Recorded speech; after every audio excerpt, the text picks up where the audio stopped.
долго не мог понять, с чего начать эту историю. Почему это настолько сложно писать речь для видео? Истории кубов. Многие игроки в Geometry Dash считают эти анимации чуть ли не самыми лучшими анимациями и историями во всем Geometry Dash. Однако мало кто знает, что до этих самых уровней анимации были и другие анимации и истории. Давайте вспомним. После выхода Geometry Dash 2.0 креаторам далась возможность создавать уровни с двигающимися объектами. Поэтому идея создать самый первый автоуровень анимацию пришла в голову небезызвестному Рустаму с его уровнем Pokemon Battle. Сразу же эту идею подхватили Triaxis, Tonite, Reflux, Koden, Вонзи, JG Joe, Joule 14, X8PX и многие другие. Тем временем, до того как я стал популярен, до того как я создал первую историю кубов, во времена, когда я выкладывал видео на свой канал с прохождением различных уровней, я наткнулся на музыку в одном из таких уровней, который меня вдохновил на создание своего автоуровня. Эту музыку я нашел в уровне The No Moment от Изжери. К сожалению, этот уровень, как его создатель, удалены. Однако видео с прохождением этого уровня у меня до сих пор имеется на канале. Моим первым автоуровнем было интро для моего канала, сделанное в Geometry Dash. Да. И буквально через 3 месяца я занялся созданием своей первой полноценной анимации в Geometry Dash, а именно Cube Story GT.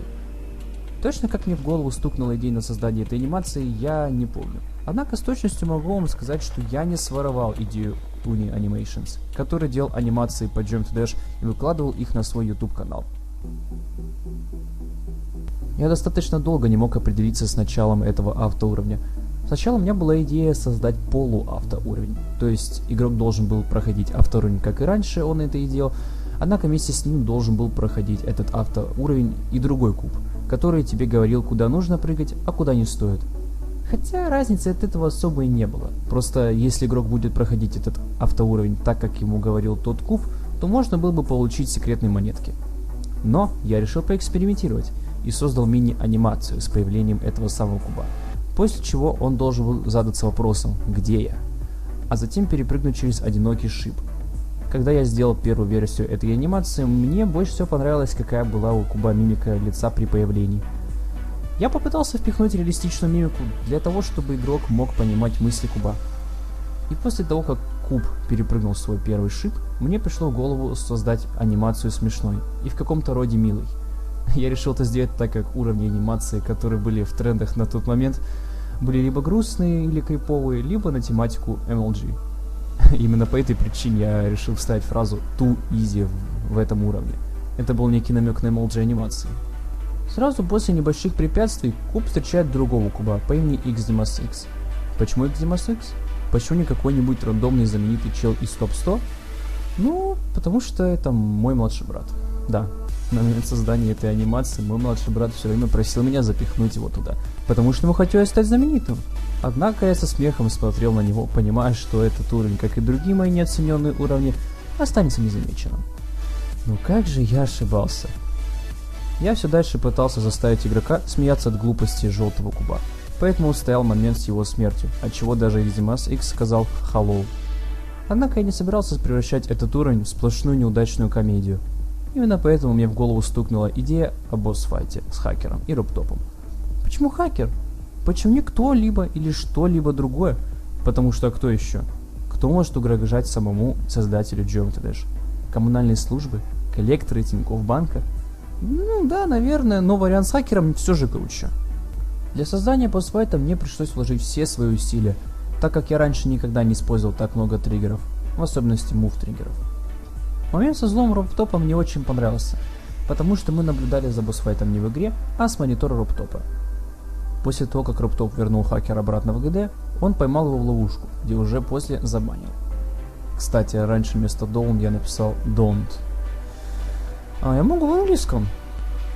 Ну и под конец я решил завести небольшой диалог между Робтопом, желтым кубом и XDemas-X для небольшого движения сюжета. А еще тут раньше было написано не Don't Worry, а Don't Worry.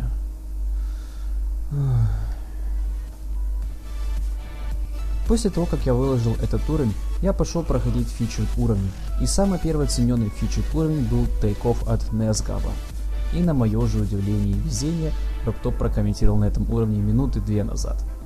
После чего я сразу же начал писать ему сообщение с просьбой об оценке Cube Story GD. И барабанная дробь. Он оценил Cube Story GD через 15-20 минут. Я был так удивлен, что начал смеяться истерическим смехом, потому что не мог поверить в произошедшее. Сколько месяцев я мечтал о том, чтобы мой уровень был оценен. И это наконец произошло. Я сразу же полез в комментарии смотреть, что там происходит. И меня снова ударила волна радости и шока. Ведь помимо оценки уровня, я еще и получил комментарий от самого Рубтопа и многих других знаменитых креаторов. Я сразу же пошел делать новую часть истории. Потому что, как говорится, куй железо пока горячо. Начал я создание новой истории буквально через день после оценки первой истории. Первый день я занимался созданием кубов и декораций, которые мне могли бы пригодиться. И пока я все это создавал, я придумал название для этого уровня, а именно Cube Story Portals. Уровень начинался с обращения желтого куба к игроку от лица создателя уровня. Нет, я не пытался таким образом намекнуть, что этим кубом являлся я. С моим чувством собственной важности все в порядке. После обращения начиналась история. А история была максимально банальна. Куб идет, засмотрелся на пролетающую ракету с кубом, упал, пришел Xdemax X, Xdemax X пошел искать помощь.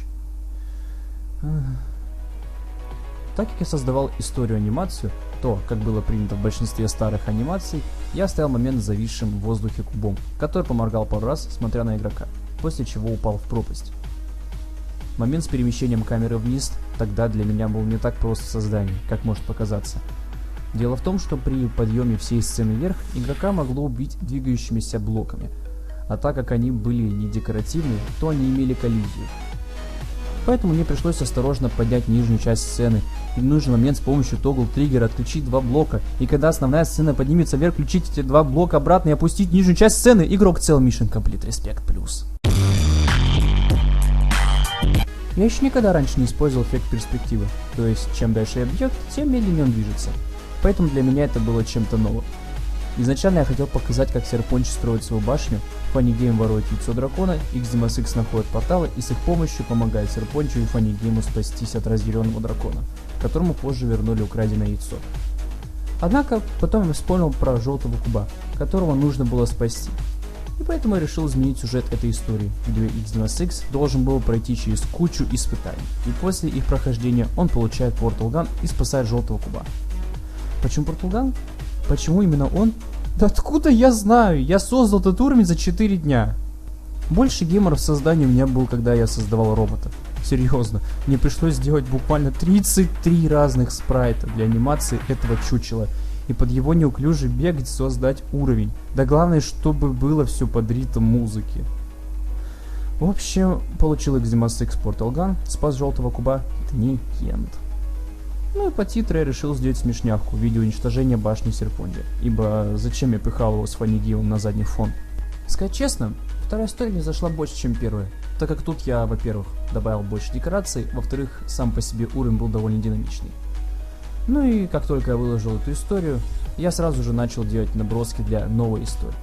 На тот момент я определился, что это будет Cube Story Editor. Однако создавал я его с новой детализацией, то есть вот такой.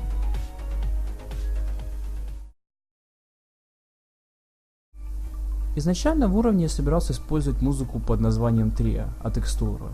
Однако из-за ее оверюзности на тот момент мне пришлось сменить музыку на Retri от Iron Music.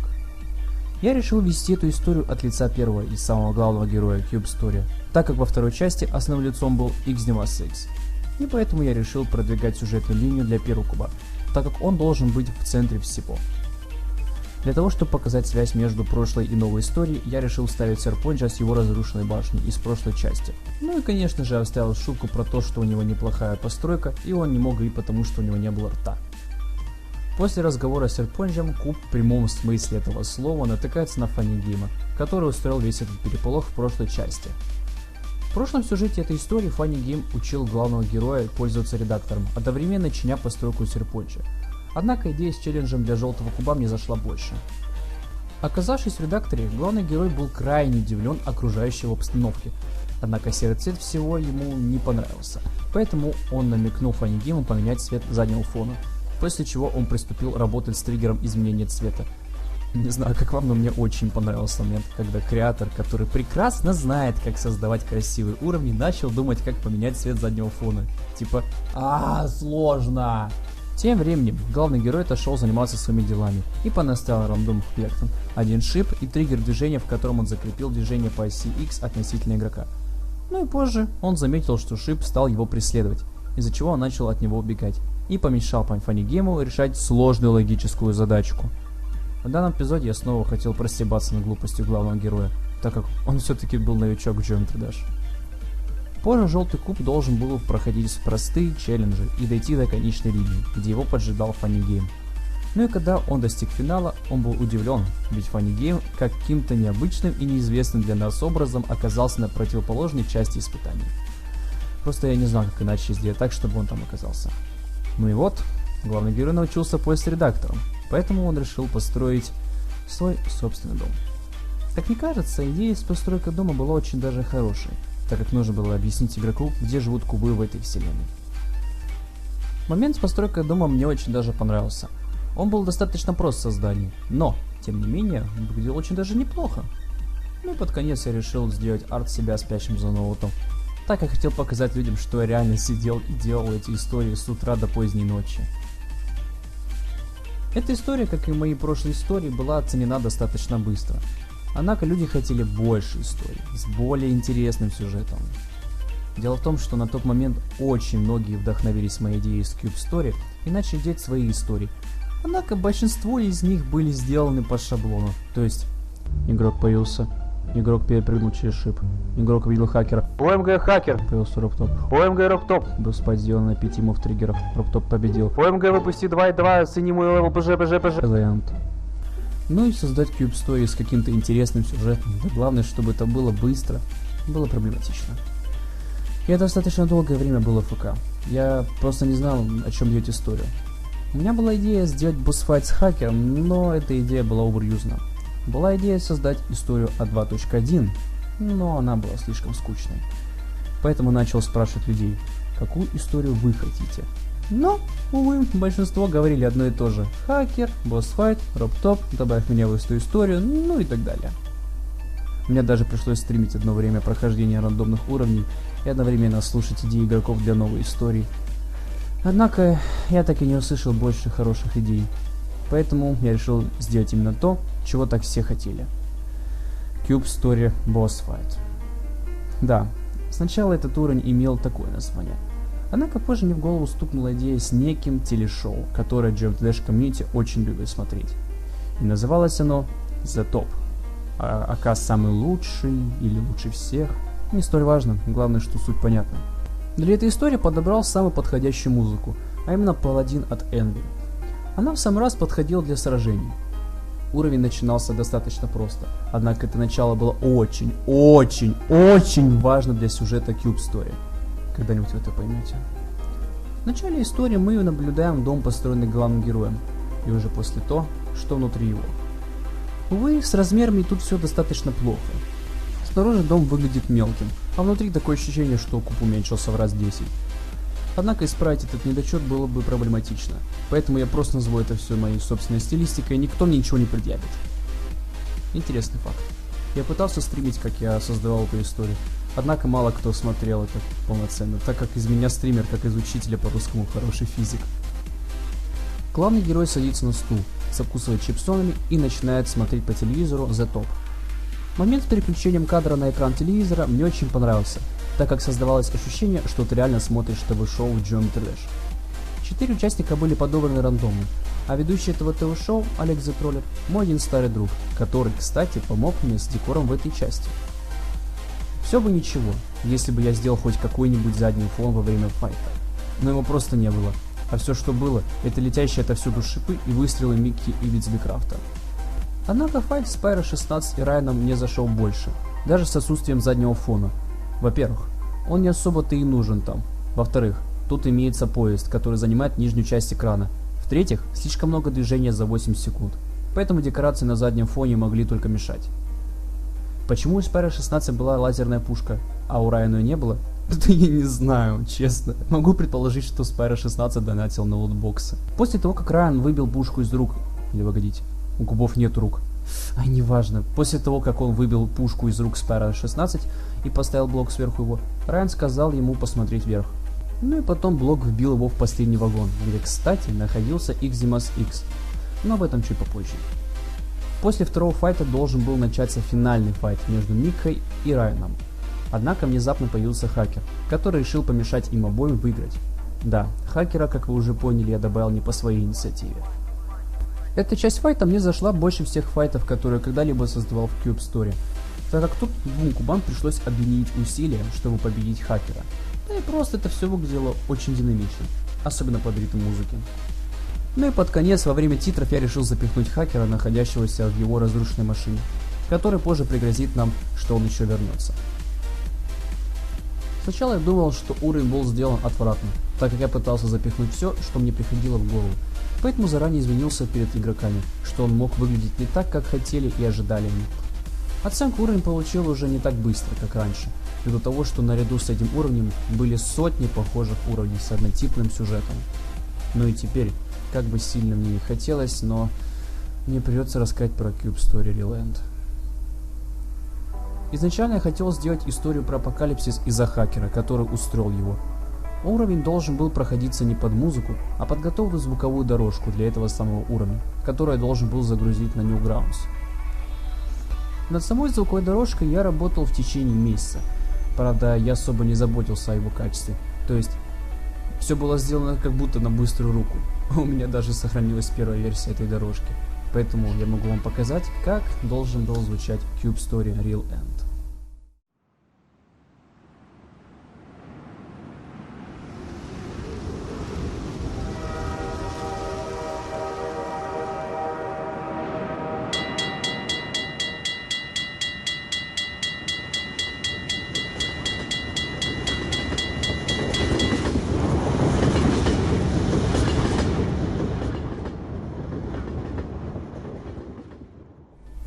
Да, как вы уже поняли, я использовал звуки из Half-Life 2, потому что это была моя единственная библиотека звуков на компе. И когда я доделал эту дорожку, я выложил ее на Newgrounds и ждал, когда она придет в некую оценку музыки, АК скаутинг, после которого эту музыку можно было использовать в Geometry Dash. Однако скаутинга эта музыка и не прошла, даже спустя 2 месяца, а я тем временем создавал уровень под эту звуковую дорожку. А, да, помните Спайра 16, который проиграл Райану и упал в самый последний вагон? Ну вот и он.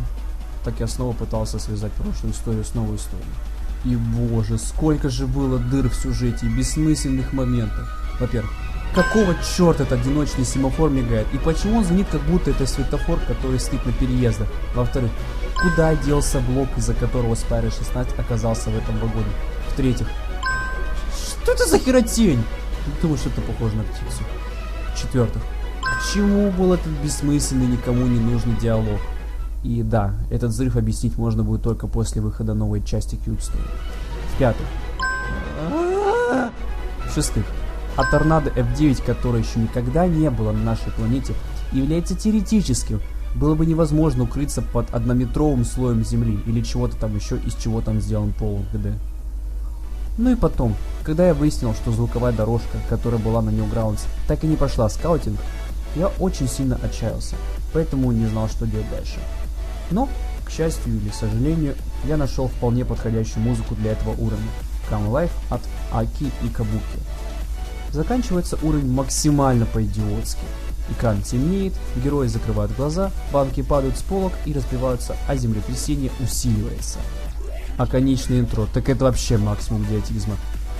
В общем, я могу с уверенностью сказать, что Cube Story Real End не должен был существовать. Это самый проваленный уровень за всю историю ГД.